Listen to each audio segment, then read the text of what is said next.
Hi, my name is Rob Thomas, and today, in the next instance of our job hunting series, we're going to talk about finding the right company.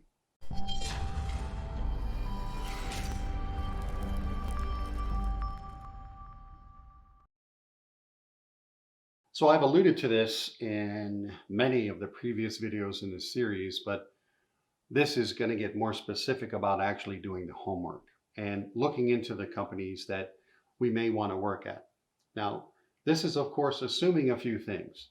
This assumes that you care, right?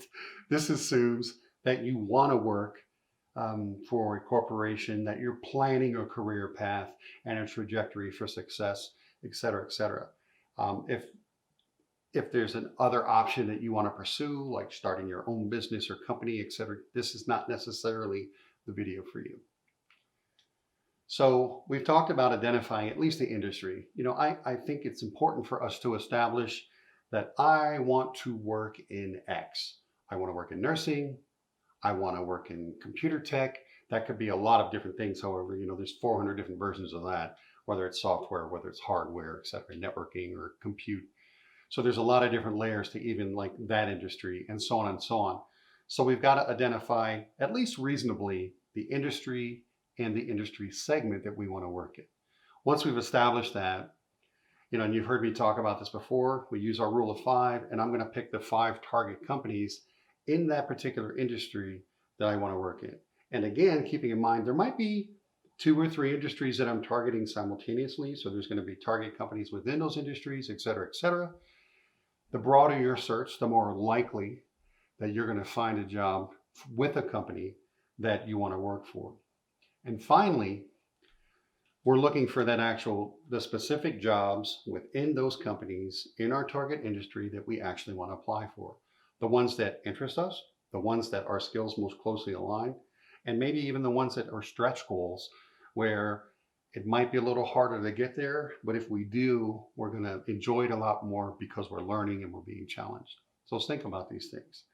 And at a very high level, why do I want to work at these particular companies? What are the criteria? We'll talk about that in a little bit more detail. And let's do some research. If we can do it face to face, it's even better. What are the former employees saying? What are they saying on Glassdoor? What are they saying on some of the other sites? There's even interviews that are done of people that worked at previous companies on the interwebs, and you can look at those too. What's happening in business news? Where are they at in current news and historical news? Are there events? Are there red flags? Look for those things. What is social media saying about them? And what are they saying on social media? And make sure that you're digging into those things a little bit deeper. And we're also looking at their position in the market.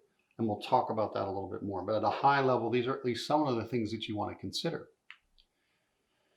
Research, research, and a lot more research. You want to dig, you want to read, you want to ask, you want to reach out and see what you can find out about the company. I like to understand about the money. That's like one of the first things that interests me. I need to understand what their market position is. What's their market capitalization? Are they healthy financially? What's their position relative to the other folks in their same industry? Is it a privately held company? Is it a publicly held company? Is it a startup? Is it, currently venture capitalist funded? What are the options for me to perhaps be involved in that and be part of the marketing and perhaps investment strategy in that company? Maybe there's an opportunity for me to invest even if I'm not going to work there. Let's dig in and let's find out what's happening with them. And the next thing we want to take a look at is ethics. And probably the most important thing, at least for some of us, maybe not as important for you. Maybe you're just an animal and you don't care and you want to go out there, but that's something that's very important to me. And I want to understand the character and the values and their intentions and the outcomes of their business practices in the marketplace. Are they employing underage children overseas? Are they dumping toxic waste somewhere into the environment? I need to understand what they're doing and how that's impacting the world and people and culture, and also how they treat their employees and how they treat their staff where their stand is, and not just because it's currently politically correct to do so, but where their stand is on diversity and where their stand is on LG, LGBTQ issues, et cetera, et cetera. And is it real? Is it true? Do they practice it? And do their employees believe that they're practicing it? What are their employees saying about that and how they do things internally? And to lead into that, what is their culture? And culture on a lot of different levels, and I'll get to that. But what is the culture of the company internally? Like, what do their actual current employees and former employees say about that? Do they show this one public face, but they actually have this different internal face? That's really important to me. I want to make sure that they're fair and they treat their employees well, and there's opportunities for their employees to excel and to have a voice within the company. And do the employees treat each other well? And is it a family? Like, one of the things I love about my current company is that we're a family and we take care of each other, and we have all the corporate challenges that any company does, playing in the global market. But at the end of the day, I have a lot of friends and a lot of people internally in my company that I can count on. But there's another interesting aspect to culture when we're talking about a company, is how broad its culture is. Like, if you work in a global company, do they have offices overseas? And do they really have a fundamental understanding of the differences and the nuances of culture when you're working in Europe, when you're working in Asia, when you're working in Central or South America, when you're working in Africa or Australia, New Zealand, et cetera, et cetera? And what does that look like? And is the company prepared for that? Do they recognize that? And is that an environment you want to work in? Do you have the chops? Do you want to be exposed to all of these diverse cultures? And are you ready to learn or want to teach how to work in such a diverse environment? So some other things to consider for sure. And you should already know this, but is this an industry where you're getting into that's very heavily regulated? And is there existing legislation that's pending that could adversely affect the success of that entire industry or that particular company? Are they right there on the tipping point for success or failure? And are you willing to kind of step into that risk, or even participate in maybe championing for that company in that regulated environment so that they can succeed? Certainly some things to consider. And finally, of course, what is their mission? Their mission statement, and what are they actually looking to accomplish out in the marketplace, the local marketplace, the global marketplace? And does that align with what would you want to do? Do you care about that? Do you just need a job? But if that matters to you, is it really just the window dressing that they put on their mission statement on their website, but what they're actually doing out in the world is something completely different? Do their actual business practices align with their mission statement, align with the ethics and morals that matter to you? Make sure you understand that. If you want to set yourself up to be happy and to be successful at a company, all of these things matter. And take a look at these. And let's dig a little deeper into some of the details.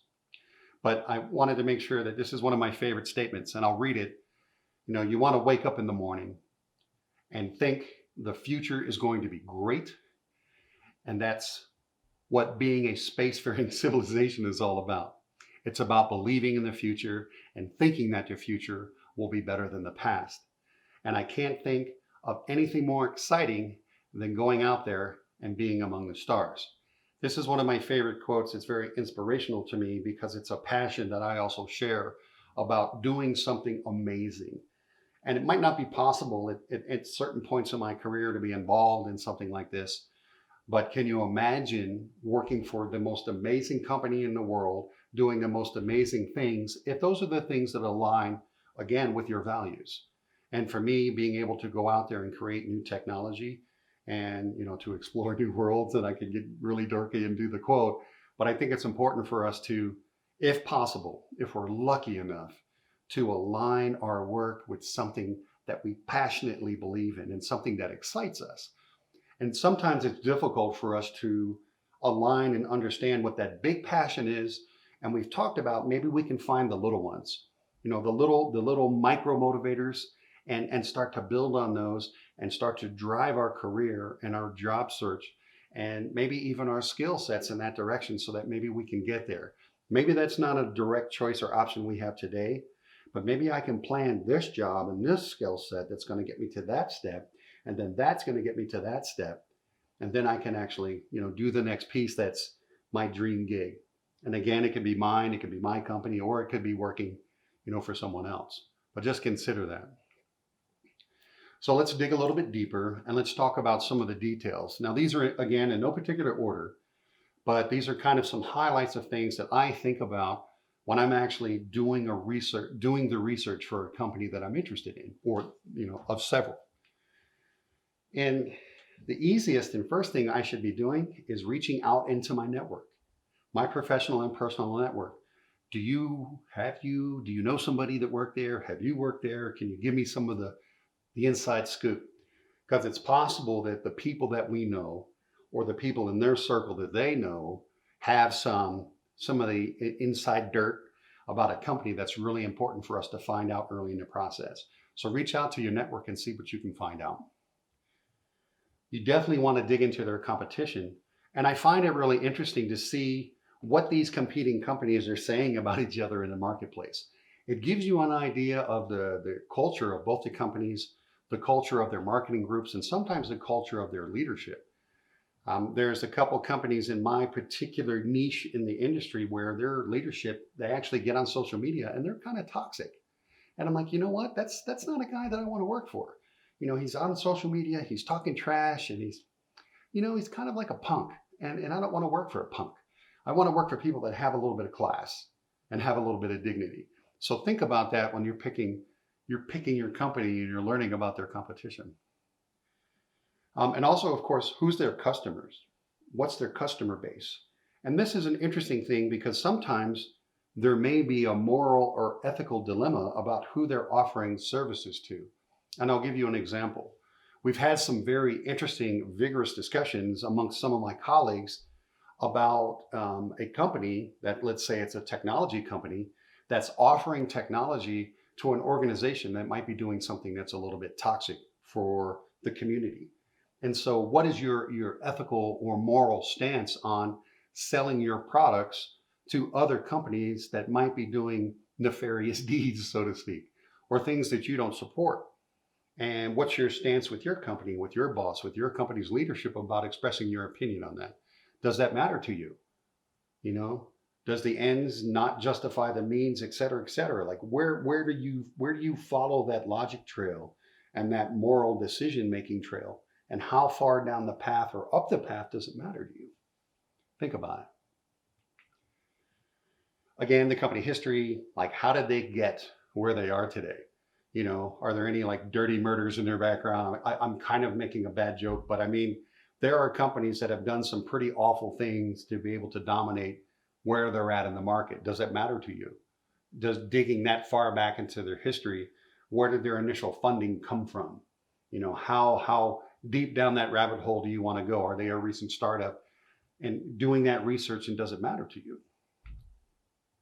And of course, company size, right? Like I don't mind working with a global corporations that have tens or even hundreds of thousands of employees. For some people, it might be a challenge to shine there. For some other people, they might be the place that they thrive. My wife, on the other hand, she likes to work at tiny small startups. That's where she loves that kind of small, tight-knit community and family that she makes with a smaller, like even 10 or less employees, 20 or less employees. And I work for a very large corporation, but I still make those similar connections even in a big company. So does that matter to you? Whether they're domestic, whether they're international, and what countries do they operate in? Maybe you want to travel. Maybe you love those opportunities. These are things to consider. And of course, what are the market analysts, saying out in the marketplace as far as what are their company's prospects? Are they making really good decisions? What do they think about their leadership? What do they think about their market cap? What do they think about the new products that they're releasing? Where is all this going to go? And I absolutely find out who are all the key players, who at least are the C-level executives. I research them deeply. I look at their career history. I look at their press. I look at the decisions that they've made in this company and previous companies. Are they under any personal or corporate litigation? What's happened with their previous jobs? Were they fired? Did they leave abruptly? Did that company fail? Are they just going from company to company and raping their coffers and downsizing and slashing employees and never actually making a really good business decision, but showing all this fake bottom line revenue because they've just completely junked up and destroyed companies in their path of destruction, right? So what does that all look like? And I want to know before I go work for these people. I want to know that I can trust them. I want to know that I can respect them. And sometimes you can go undercover. Let me explain. If it's somebody that has physical proximity where you go, you can actually go where they have lunch and sit down and listen to people that are out of the restaurants or at their local watering hole or their local as it's referred to in some parts of the world, and sit down and just hear what they have to say about their company, about their bosses. And again, maybe they've got charity events or maybe they've got organizations that they support, and you can go there and participate and volunteer and just kind of listen to the side conversation and the banter. And there's other ways that you can find deeper details on the interwebs about them and do deep research and get other information and find out what you can. And always kind of making sure that you've got your finger on the pulse of what they're doing. Are there any potential game changers that are kind of sitting in the wings and you're waiting for that to happen? And especially if you are working right up towards the interview, doing a quick check on what's happening with the company in the news and in the marketplace right before you step into the interview. Not doing deep research, but just doing a quick skim to see if like anything has popped up on Twitter, like within the last 24 hours, that might affect your decision, A, to work there, or be interesting current information that you could bring into the interview. And knowing when to use any of this deep research tactically and strategically in the interview is really important. Knowing what to share and how to share it, when to share it, if it makes sense, depending upon the level of job that you're going for, depending upon the level of the person that you're actually interviewing with, all of that matters. And of course, along that current event thing is making sure that you know exactly what the company is doing, exactly what the things that you're doing as far as products, services, and offerings. If there's anything new, anything exciting, any current changes, making sure that you know about that and you're prepared and you have that information at hand when you're ready to go into the next level and actually perhaps sit down in an interview. So we've gone through at a high level that you've worked through your network. Everybody knows that you're ready. You've done your research. You're out there marketing yourself. Now we've actually selected the companies that we're going to interview for, and they're also interviewing with us, because when I sit down in there, I've now made a commitment and I'm proceeding through the process. But when I'm sitting in an interview with someone, I'm also getting a taste from them. And whether or not they're friendly, whether or not they're kind of guarded, whether or not it's a toxic interview. And it also finally gives me that last taste of culture. And sometimes it's hard to read people there, but we're preparing for that. And we're going to go through this process. And again, it's deep research, deep research, deep research. And it's practice, practice, practice, being ready, having all that information at hand, and finally being able to step into the game and step into the interview.